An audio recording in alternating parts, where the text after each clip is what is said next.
Hey, what's going on YouTube? Welcome back to Team VRY. And so for this one, we have here the M4 Mac Mini, which is Apple's newest compact computer. And I just want to show you guys a quick unboxing of this device if you ever decide to purchase one, and you might be curious as to what's inside the box. So yeah, let's get started. Right, so the M4 Mac Mini was launched in late 2024, and it does come with the new M4 series chip from Apple.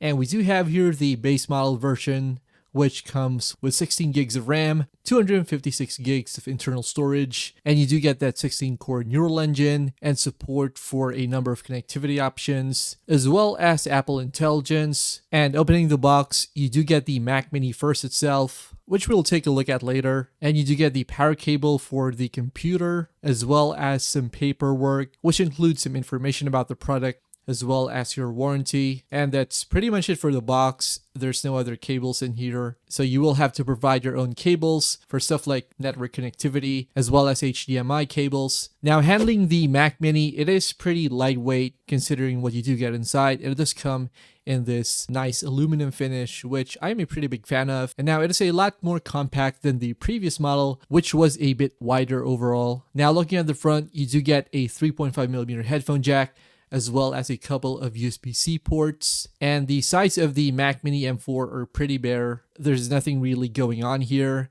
Going to the rear of the device, you do get the port for your power supply, an Ethernet port, a trio of Thunderbolt ports, as well as your HDMI connectivity port. Underneath, we do get the power switch, which I'm not really a fan of. I would have preferred if Apple put the power switch somewhere on top or on the sides of the Mac Mini. And the underside of the device is made out of plastic instead of aluminum like on the top. So that's something that you might want to know. And yeah, that's pretty much the Mac Mini M4. Now I do have it connected to my Samsung Odyssey G3 monitor. And yeah, so far I am loving the device. And I'll probably feature it in a couple of more videos in the future, so do stay tuned for those. And yeah, that's pretty much it for this video. Let me know your thoughts about the Mac Mini M4. Thanks a lot for watching, and I'll see you guys in the next one.